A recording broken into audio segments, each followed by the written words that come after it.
your nice words, and welcome to everybody in the call. I'm not sure if it's good morning, good afternoon, or a good evening for you, but at least it's good. So I think the title said something about teaching or engaging, and I decided afterwards that maybe inspiring actually is a better word. Right? We talk about teaching some stuff to your customers. We all think about, training, show them screens, processes, flows, and what have you. I think that, I should have done that maybe before, but a better title, I think, is inspire your customers, and more specifically, inspire your customers management. And the subtitle, as you can see on the screen, is start doing things differently, because I've seen hundreds and hundreds of partners in many countries over the last 5 to 10 years, and there's not many, I repeat, there's not many partners that really take the effort to inspire the management of their customers and prospects. Actually, I wanted to make it extra attractive for you to sit in the call because I wanted to start with some music, and I selected a band REM. You can see the title on the screen, and REM is short for Rapid Eye Movement, and I selected a song that is, I think, an interesting one because it says it's the end of the world as we know it. And somebody says, and I feel fine. So I use this song a lot in presentations. I've been in Amsterdam for the last 3 days on Extreme and Summit for partners and for end users. And I started my presentation with this song because I really believe that it's the end of the world as we know it. Things are changing rapidly, and I believe that partners should change as well. And, inspiring your customers' management, or maybe even better, start to inspire your own management. Or if you're the manager, start to inspire yourself. Could be one of the steps. So before I say something about my background, I want you to meet my grandfather, my opa. So, this could have been the picture of my opa. It's not because of GDPR. It's not allowed, of course. So I took a picture random of a grandfather. It is a Dutch grandfather, as you can see, because he's riding on a bike. And what is specific about my grandfather and maybe also your grandfather, and what's the reason to show you, is that my grandfather had hay in his pillow. That's the picture below. So when he went to bed, you had a pillow with hay, because that's what people had a few decades ago. My job is to talk with partners and to talk with prospects and end users all the time about transformation. And, if you've seen me presenting, I always sweat like hell. I give all I have, energy, creativity, good arguments, I think. But a lot of people listen to me and then they say, Gus, be quiet, be careful.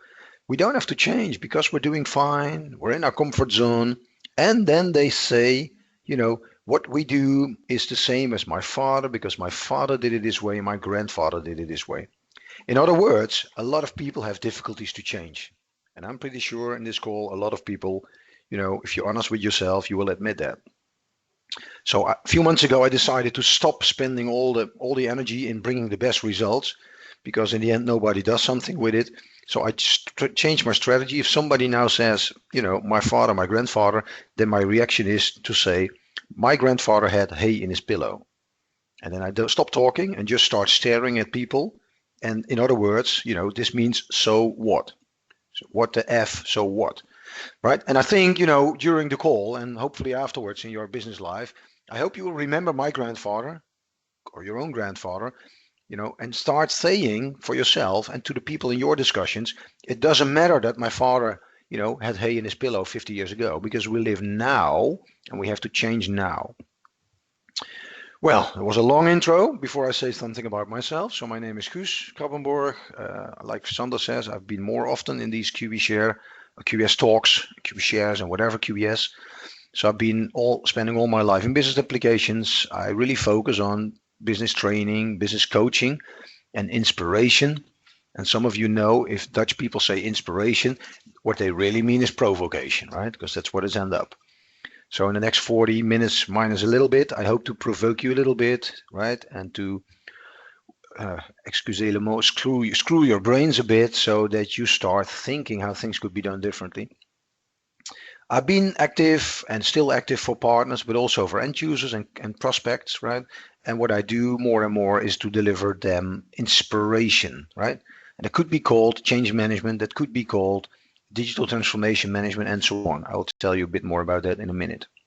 So let me see what customers today want, right? Your customers, my customers, your prospective customers, right? And I try to make it, maybe go one back, right?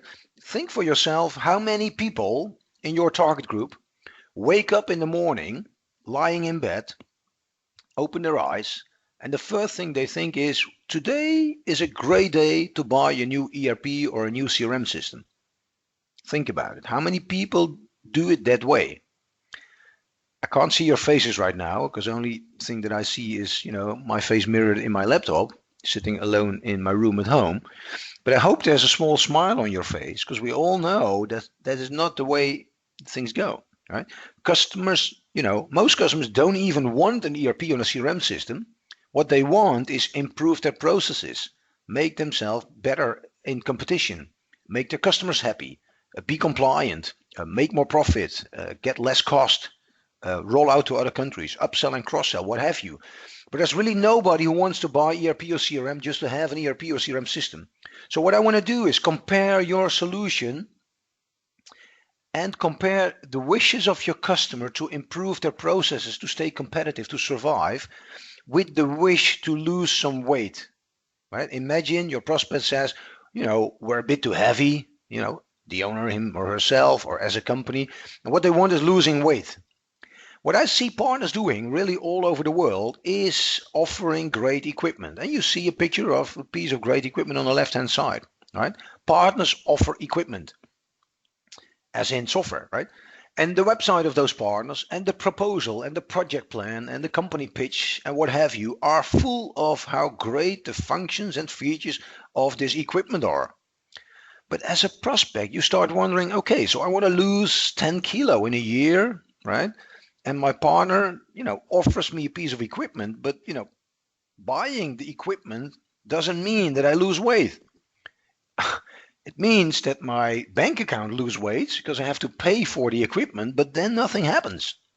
As we all know, it will only start happening, or could happen, if you start using it, step one. And if you use it effectively, so you need to know how it works. Right? And then you need some advice. Should I train once a year or should I train 3 times a day? Right? A schedule.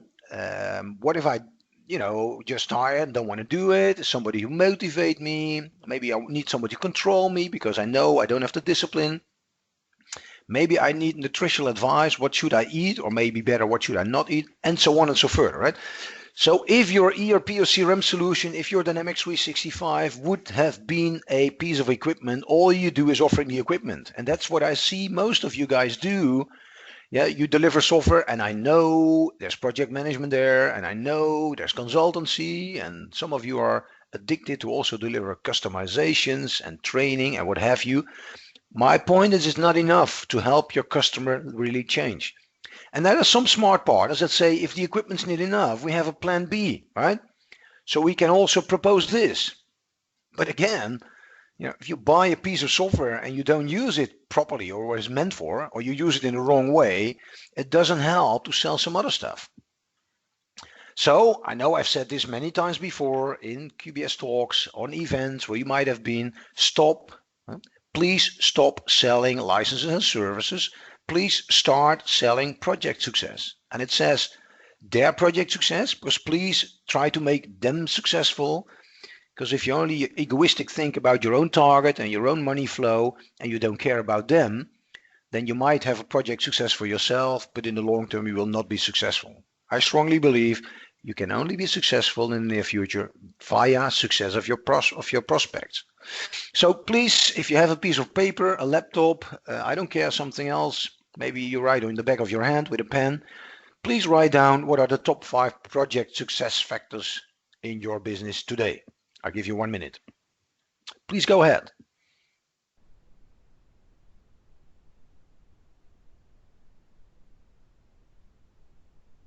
Actually, now we should have had some nice background music. Maybe that's something for next time. I'm afraid Skype is not supplying us that option to play the sound. Maybe I can sing a small song. You think that's a good idea? No. I don't know. Okay, ladies and gentlemen, I think you don't need a minute because I assume, as serious professionals, I assume that you can dream, really dream, what are the success factors in your projects, right? If I wake you up in the middle of the night and I say, give me the top 5, I'm pretty sure you can see it right away. And then you say, please, Gus, can I go back to sleep again? Now, my question here is, look at the top 5 on the back of your hand, on your laptop, on your piece of paper, and wonder which of those top 5 can be influenced by the management of your prospects and the management of your customers. So one of the things you say, project success criterion is enough budget. Ask yourself the question, could the management of your prospect take care that there's enough budget? If you would have written down the organization should be open for change, ask yourself the question, would it be possible that the management would help their employees and help you to get people, in the forefront of their food and get them flexible? Yes and no. I haven't seen what you wrote down, right? And I don't have to see it. It's your IP, it's your content. But I assume that some of you might have 1 or 2, or maybe even more of your top 5 points that really can and should be influenced by the management of your prospects. So let's have a look at business processes and try to speed up a bit, right? What we see is that the world is changing like hell. In Amsterdam this week, somebody said the world's on fire. And a lot of the fire is due to, customer expectation, changing buying behavior, and the endless possibilities of new technologies.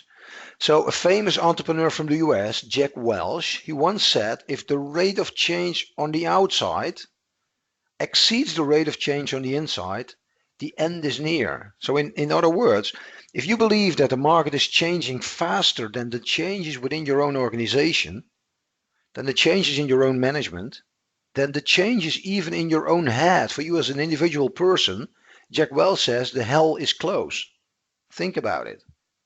Right? And if you believe it's outside faster, you have to do something. It should go faster, it should go better, and it should be different.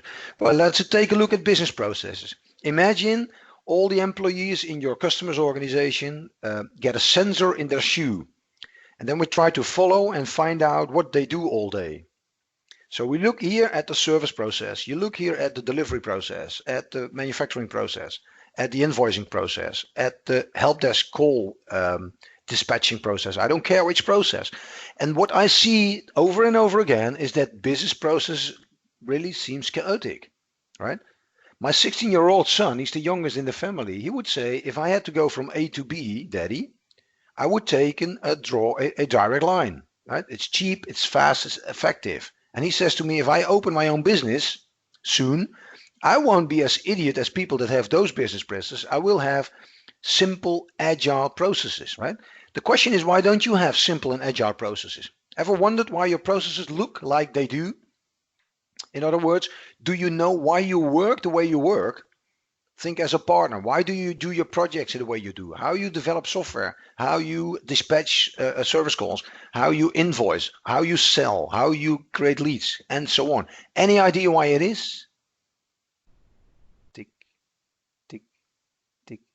If I ask the questions in audiences, people typically say to me, Gus, I started working for this company like 6 years ago, and they already worked like this 6 years ago. It wasn't my fault.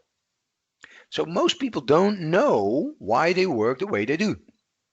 And then if you dive a bit deeper, you find out that people work the way they do because previous systems, before they started working with Nav or BC or CRM from Microsoft, the previous systems, less flexible, said, this is the only way to do it. So people were forced in the past, the previous system, to work in a certain way.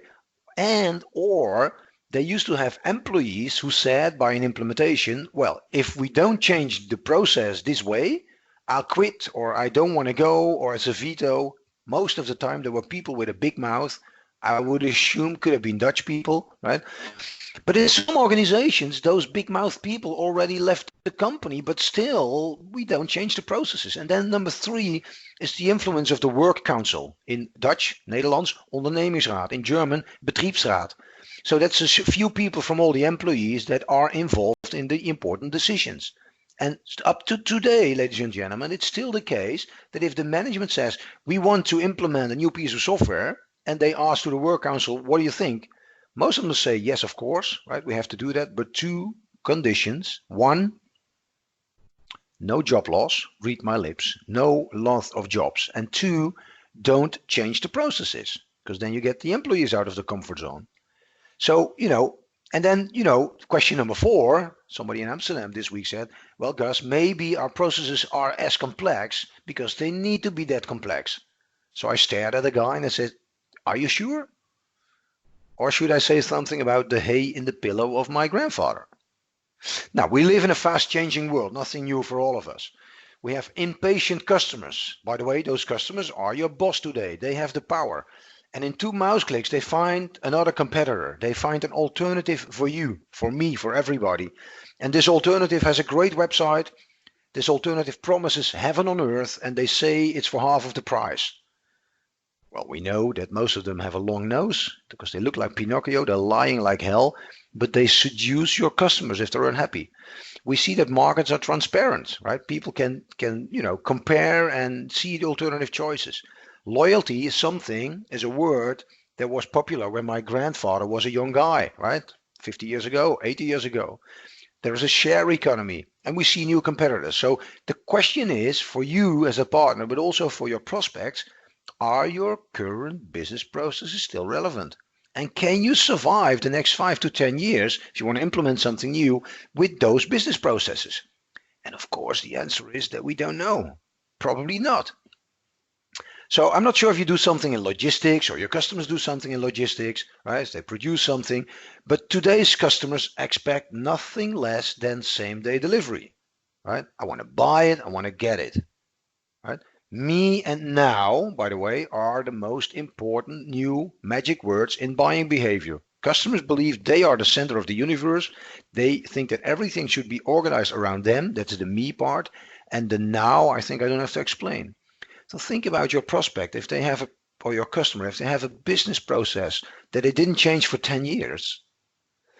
And 10 years ago, delivering within 2 days, 48 hours, or 72 hours, 3 days, was perfectly normal.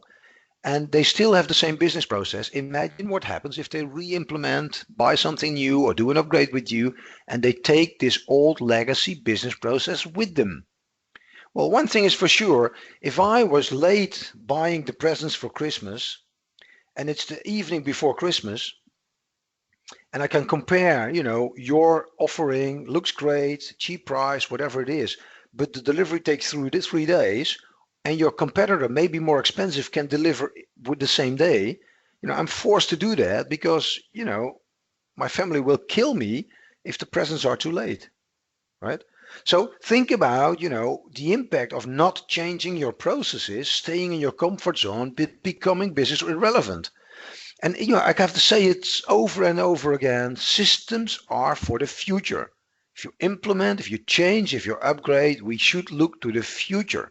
So if you're now thinking about implementing your solution, you should not think about delivering in 3 days. You should have a conversation about possible delivery with a drone, right? If you don't deliver heavy stuff in the next 5 to 10 years and what that means for your business processes. And what people should do really is link, the idea of a new system or a new version to the strategy. And as you can see in the lowest button or bullet, right? Avoid holding yesterday's habits. But of course, that's the nail on the head because everybody has yesterday's habits because people hate change. So I use metaphors like this, right? The equipment on the left-hand side, most people know what it is. By the way, the name is on, it's a fax. But the one on the right-hand side is not a radio, it's not a washing machine, ladies and gentlemen. Some of you might be of my age. It's a telex or telefax, right? Telex. And there's still people that implement something new or upgrade and they take their telex process, their ancient, irrelevant telex process with them. It's a metaphor, right? So it could have been any other process that is irrelevant. I think you as a partner should have a discussion with those prospects. And if it's about the telex, why don't you ask them, hey, it's 2019 right now. You buy the new system for the next 10 years. So exactly how many telexes do you expect to receive in the next 10 years? And of course, it's nonsense, but it helps them remind that they have to modernize their processes and look forward and not backward. So, I would say it's time to change. I hope you agree with that. The question is, what are we going to change? So this is a slide that was very popular in the summit presentations this week, right? Where it says, is just buying new software enough for project success? Well, you could say it depends how you define project success, right? If you're an IT guy, you say all we want to do is get away from an old version or an old system to a new system. The rest is none of my business. Then you could be fine. But on a business level, on a company level, if you replace your old system, it's visualized here with a PC, but I hope you understand what I mean, the software in it. But you go on with your old business processes, and even worse, your old thinking. Look what the picture says, right? The same old thinking brings the same old results.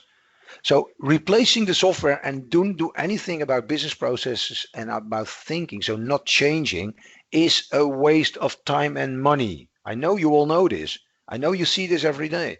Why don't you say to the management of your prospect, if you're not willing to change your business process and change your thinking, please don't buy new software. Use the budget for a big party. Invite me as well. At least then you have some fun, right?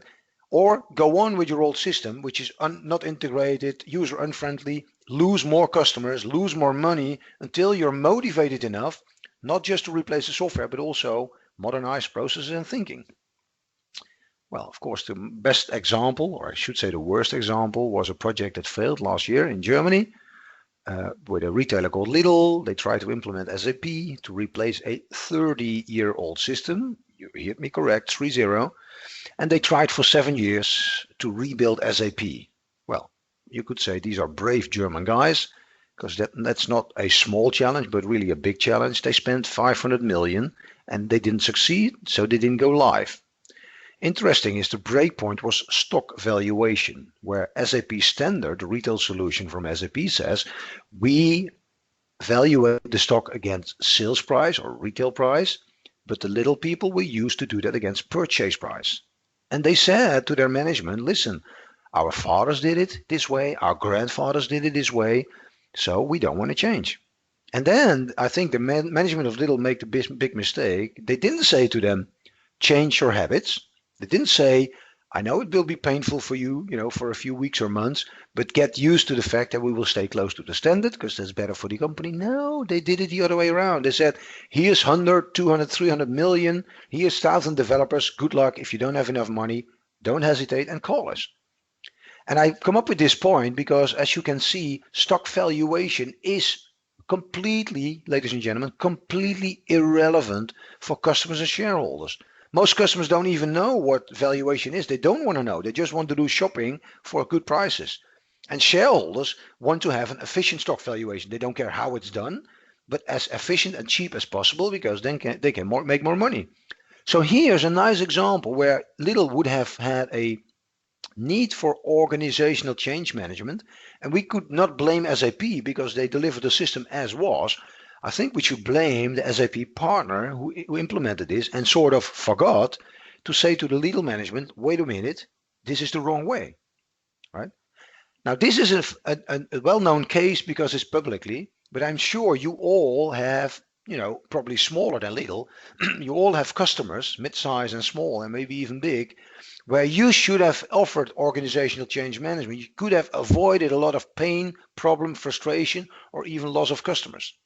So what they say in Germany, and sorry for the English people, the Germans will laugh, wenn Sie einen Scheißprozess digitalisieren, dann haben Sie einen scheiß digitalen Prozess. Here's the translation. If you try to digitalize a lousy shit process and you succeed, then you have a lousy shit digital process. I hope you get the message. It means it's nothing, right? You lose your time and money, but nothing changes. So I thought I wrote an interesting blog on this, insufficient change management, main cause of SAP at Lidl project failure, ? Last October. Lots of feedback, lots of reactions, pros and cons. I put the link in the top.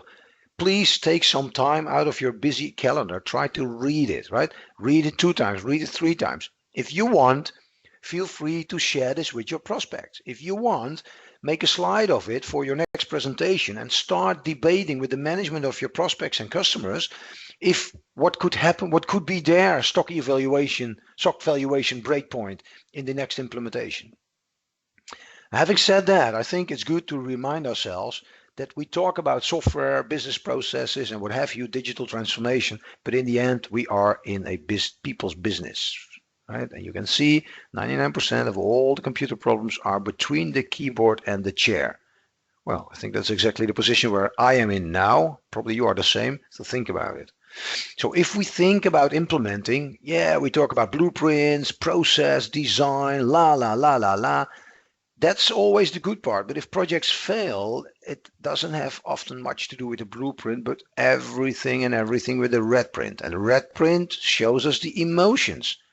I don't want to change because my grandfather worked this way. I was not involved. I don't know why we do this. There was not a kickoff. I haven't seen a newsletter. My manager will not change. Why should I change? And so on and so further. I think we should teach our prospects and customers, right, if they upgrade, not just to have a look at the blueprint, but help them with the red print. Makes sense, right? Well, then the question is, if you think you're able to do that, any prospect will say, so partner, how good are you in red prints? How good are you yourself in change? So the question is, dear partner, if you want to be a player in this new game, is the question, did you change yourself? Because you can't help somebody else to change if you haven't done something yourself. Excusez le mot, but I would say then you're sort of the Pope talking about sex. You know, it's all theory. And we have to stress again that implementation is open heart surgery, right? Lidl losing 500 million and a lot of their imago in 7 years' time. They can survive because they're a big company and their annual revenue is north from 60 billion. But most of your customers cannot survive a failed implementation. And if they get angry and they go to the judge, then probably you as a partner get, penalties that you cannot survive. So we should remind everybody that implementation is open heart surgery, meaning, don't take a 2 years or 7 years for an operation. It's better to do that in, let's say, maximum 2 hours. Secondly, you take care about a good doctor, really an experienced person that has done it before, right? Because if you take a junior doctor who has, moves his knives a little bit because he's doing for the first time, then you die with discount, right? But most people cannot afford. So all in all, the message is you can't do today's job with yesterday's methods, with yesterday's processes, with yesterday's old versions and still expect to be in business tomorrow. Okay, today's reality. Try to look on the right hand side. Most of your prospects and customers, especially in small and medium business, are beginners. I've been delivering workshops to these people in different countries since 2005, hundreds and hundreds and hundreds of companies. I asked them over and over again, who of you is doing this selection job and responsible for implementing for the first or the second time? And the outcome was that more than 90%, that's 90, said, Guus, we're beginners. It's the first or the second time. You might wonder about the less than 2%. These people do it professionally. They were either selection consultants or interim managers. So if the statistics are okay, in your country, in your target market, 9 out of 10 of the people you talk with are beginners. But that's not just the CFO or the IT manager, but it's also their CEO, Geschäftsführer, managing director, zaakvoerder. They never were responsible for a project like this. They never were responsible for sizing the budget. So if people say it's not in the budget, and you hear that all the time, day in, day out, I'm always wondering, so who decided about the size of the budget and what did they know about, sizing budgets? And the question then is, have you ever thought about advising them, what kind of budget they need for a certain outcome? And then the question is, if they're thinking about a selection advisor, again, they're juniors in how to select a selection advisor. So, bullet number 5, could you consider playing a role in this process? Could you consider seeing yourself as somebody who prepares your prospects and the management of the prospects in this selection process? Because I think you can do that. And I've been thinking about, a few ideas. It says status idea. It's not realized yet, but I'm thinking about creating something that's called Project Success Out of the Box. And it's a set of information to educate people in the early buying cycle. So if they just started or just been announced, okay, Guus, it's your responsibility to select the best system. And remember, we can afford failure if that's my job. And I have to do it for the first time in my life. I would be super happy if I could find such a project out of the box set of information on your website, I would be happy to give you my email address, my mobile number, the birthday of my wife if you want, and everything else, because that helps me. Second, the idea I have is create a selection workbook. Selection of software and selection of partner typically go along a certain logical steps. Logical for us, because it's our profession, but new for most 90%, 9 out of 10 of your prospects. So I'm thinking about, writing a book page for page where they can fill in stuff, what their goals are, what their conditions are, and so on and so further. I believe if you don't have that yet on your website, I believe it could help you a lot because, as like it said, it's early buying cycle content. And it could mean for you, one, to create additional leads in an early buying cycle, and two, to educate your leads so that they understand what the do's and the don'ts are. Well, if you think it's a good idea, at the end of the PowerPoint, you see my email address. Please send me an email, give me a call, give me a ping, whatever, and let me know if you think that's interesting. Then I'm going to put it on my priority list. Now, I talked about being juniors, doing things for the first and the second time.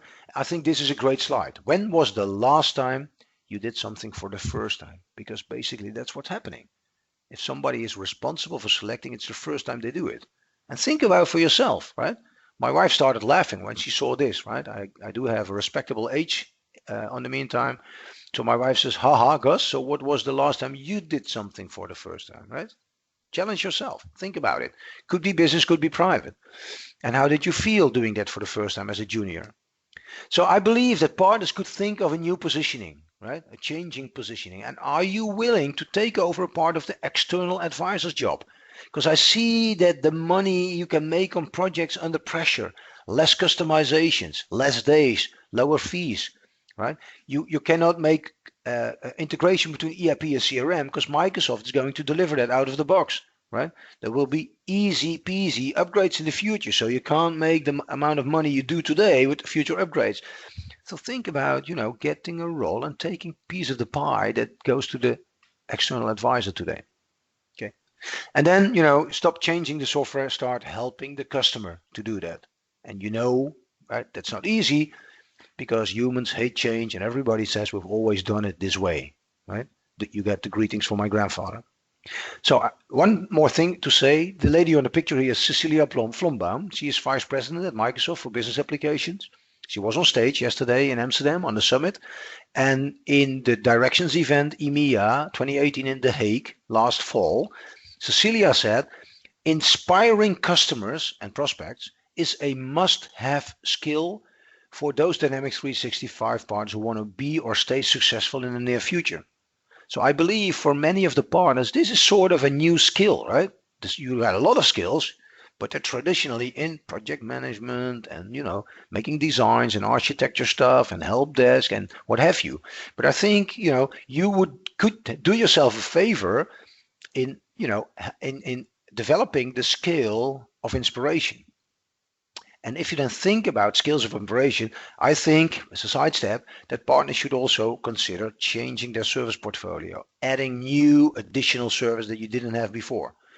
3 of them are red, as you can see, and there are 5 in total. I will say something about the reds in a minute. But on black, I think a lot of companies need process analyzers up front. So you didn't sign the contract, you didn't win the deal, you maybe didn't even show your software yet.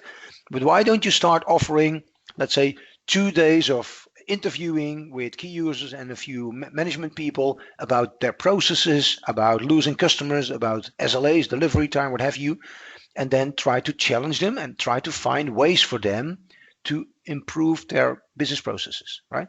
And if you say that's 2 days and then we want 1 hour to present that to your management, I think that would be very interesting. Then you're in sort of the third party trusted advisor role. And if they then say, wow, we like your knowledge and what have you, why don't you do as an offering for your solution?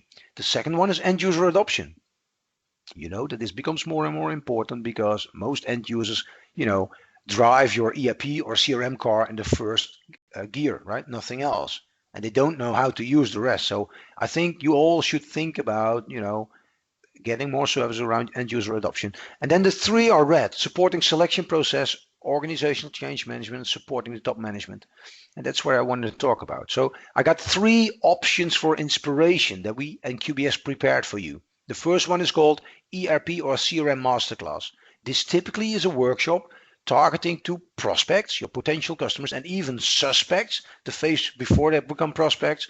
So this is for companies that are 6 to 24 months away from a decision in the selection process. There's a chance of over 90% that they appoint a person that's going to do this for the first or second time in their life. Most of them have no idea where to start, really, are completely confused. And if they open up a few of your websites, the confusion gets even bigger. 3-letter words, 4-letter words, they don't understand anything of it. You know this is true. What I see, because I've been delivering these since 2005, most people that come to this are the IT manager and the finance manager. This is ERP. If it's CRM, it's a sales and marketing, and then IT. And this masterclass helps them to learn how to select. So mind you, not which system to select, but how to select, how to contract, and how to implement, right? It's a one-day workshop, and it works very nice in a one-to-many format. So let's say up to 20 people in the room. You see the logo of TRASER. TRASER software is a successful Dynamics 365 partner. They're in Germany, in Kiel, in the north, close to Denmark. And TRASER was one of the first German companies who invited me to do such a workshop in Kiel last summer. I know this is an awful slide, but please take a minute to read what Hauke Lamp, the managing director, said about it.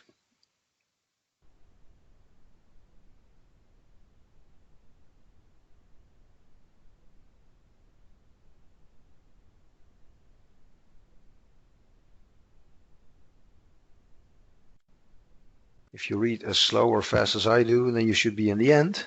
So he says, attending this one-day workshop is the best investment one can make to achieve project success and minimize risks right from the start. So what TRASER did, they invited their prospects. They even asked money. So this is not for free. And they asked people to pay 450 euros per seat. And we had 16 people. You can count what it means, right? And of course, there was a small amount of money for the Dutch guy who delivered the workshop and a hotel and ticket. But in the end, 16 prospects on management level, they normally had difficulties to get conversations with them, went home very happy. So they had leads, they had access to the right level. People were very motivated. In the end, they even made money with marketing. How nice is that? Second option is called Executive Change Workshop. This is meant for the senior management and the business owners, either of your prospects companies in the shortlist, so your last two, or as the first step of the implementation. Here's the focus on implementing, on organizational change, and on how to get management engagement. Again, here is the best format, not one-to-many, because people don't want to say all their, show all their weak points to other competitors potentially, but do it one-on-one in-house. Here you see the logo of Tegos Group. I'm not sure if it's coincident or not, but again from Germany, Dortmund. Tegos is an active VAR and ISV all over the world with solutions for waste management. They decided like 5 years ago to adopt this content, Executive Change Workshop. They added it to their own, let's say, variant of SureStep methodology. And they started, every time they were on the last two, they started to say to the customer, to the prospect, well, we're getting now close to the decision. It's going to be interesting phase now, but whether you choose for us or for the others, right, Sage, SAP, Datev, whatever it is, the buttons, the user interface is different, the buttons are different, the processes are different. So dear Mr. or Mrs. Prospect, how do you prepare your organization for that? And then 10 out of 10, the prospect says, whoa, that's a good question. Yeah, we thought about it. We don't know what to do. How can you help? And then Tegel says, we can offer you a one-day workshop. And that's exactly what they do. So they deliver a workshop. They don't talk about NAV, BC, CRM, 365. It's not about products. It's about addressing all the internal issues. Like, what's the goal of the project? What's an attractive name? How can we get everybody on board? Where's the communication? How can we avoid customizations, right? What do we do if people are not motivated? And so on and so further. And really what they say here, Kylo White says they're very happy, right? The results are amazing. It's awesome. I spoke to Andreas Kuhlmann. He is one of the owners of the company last fall at Directions, and he said it's a perfect way of doing things. He says what happened after the workshop. They charge money for the workshop, by the way, right? They charge money, and they say even if you choose for the other competitor, SAP Sage, right, you still benefit from this. And the effect, ladies and gentlemen, is that Tegos all of a sudden is not seen anymore as just a vendor who wants to push software, but they're seen as a friend that really helps them. And Andreas says, what happens is people realize they don't have a goal. Well, they say stay in time and budget, but then they realize in this day that that's not a goal. They need to have an attractive goal, a business-driven goal. So he says what happens is that they postpone the decision for a month, sometimes even for 2 months, to prepare on what they've learned. And then, a lot of them choose for Tagos because they feel Tagos is their friend, is on their side, rather than just a vendor who tries to push something. And then Andreas Kuhlmann says, implementations are smoothly. I didn't say he said walk in the park, but smoothly, because the management of the prospect or net new customer now is our friend. And then I got option 3 is a new one. I'm working on that, is Digital Transformation Masterclass. So this is meant for all the senior management and owners of the existing Dynamics customers. There's 160,000 plus NAV customers out there, all with customizations, old reports, old business processes, and so forth and so on. There's 50,000 CRM customers out there, same story. If they go to do digital transformation and they're going to digitalize their shitty, lousy processes, then they got shit digitalized processes, right? So they need help in, improving their solutions. They need help in understanding the customer should be on place 1. They should learn from little cases and so on and so further. So this could be in-house, one-on-one, but I'm assuming that a one-to-many format is also possible. So all in all, ladies and gentlemen, I tried in, 40 minutes that Sander gave me to show you what's happening in the market. Nothing new for you because you're a professional, you know what's going on. But I tried to give you some new insights in additional services you could design or could take, because your customers need much more help because it must be successful in these fast changing things. So there's 2 ways of redelivery. You might be familiar with the guy on the left side of the picture, because that's me. So you could say, I'm interested in a redelivery and I want somebody to do it who's done it before. Well, I could do that. So let's talk, let's have a conversation, let's make appointments, and I can help you in, how to get people in your room and invites and stuff like that, and then deliver the workshop. Or option B, do what we did by Tagos, do the train the trainer. So I train 1 or more of your people, or we could train people from 1 country. If we can combine that via QBS or via Microsoft, it makes it a bit more effective. And you start doing that yourself. If you want, I could be on the location the first time that your people are doing it with my thumbs up and giving support and giving feedback. There's all kinds of ways. Secondly, if you would like to think about, these are interesting ideas, I would like to introduce those ideas, right? Why not think about a provocative Dutch presentation at your next customer event? I hope you all do annual customer events. I hope you do additional events these days, because all your customers on NAV, on CRM are confused because the competition says Microsoft stops with NAV and Microsoft stops with CRM. They have something new called Dynamics 365. So there's lots of reasons to invite them. I do, as a profession, deliver presentations, and since I'm Dutch, they're all provocative. Could be helpful. Think about it, right? Let me know. You got my contact information in a minute. And then if you want to learn more, I will deliver shortly presentations on this topic, right? This inspiration topic, hopefully in an inspirational way. And I'm invited by my QBS friends on 3 dates in Germany for the DACH region. It's already soon, April the 9th. And that's in Mettmann, a small city close to the verbotene Stadt Düsseldorf. Then I'm in Spain, as you can see, and I'm in the UK on May 24th in Birmingham. If you're not there, right? If you're there, well, hop in. If you live in one of these countries and you think about QB Share, have a look on the website. If you can't find it, send me an email, right? And then maybe it's interesting to hear a bit more than just in this 40 minutes, or you can contact me directly. Sander, we're almost at the end. And the question is, do we have questions? Yeah, we do, although it is just 1, but hopefully there will come more, although we are a bit running out of time. 1 quick question. Okay, well, I see that those classes which partners can organize with your help is a great way to inspire the end customers, right? Mm-hmm. But I'm more thinking, okay, well, looking at the end customer, is there a particular description? Is it, for instance, for a small SMB company, is it suitable, or what do you think? Is it only for SMB companies with large, difficult processes, or could you even think of startups or whatsoever? What kind of target group of end customers can you use as a description which we can serve a masterclass like this one? So there are three types of, let's say, workshops. The third one is new, so I have not experience with that one. The other two I did before, and I've seen, all kind of companies, multinationals with 15,000 people and more. I've seen startups. I've seen companies with 10, 20 people. In the end, it's not so much about how the processes look like, but it starts with helping them to rethink. Right, so we say, okay, all of you, you got 10 minutes for a small exercise and discuss with your neighbor or with your colleague, what is the trend in delivery and what can you do to get from your 72 hours to 24 hours or maybe faster, right? As an example.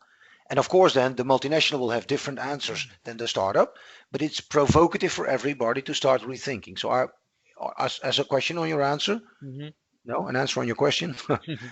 My experience is that it can work for all companies. Okay, thank you. Good. Then I promised my contact information. It was on slide 1, but now you see it on the last slide as well. So if you have any questions, you can email QBS, but you can also address me directly. My mobile number is there.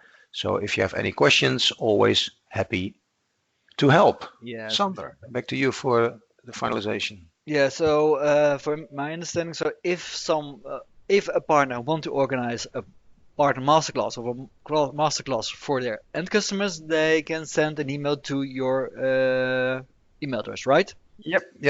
And then the question is where and how, and what's the cost, and of course, what will be the benefits, right? That's something we all can discuss. Okay, very good. Let's wait if there are any questions coming up. No, it is. Yes, that was it.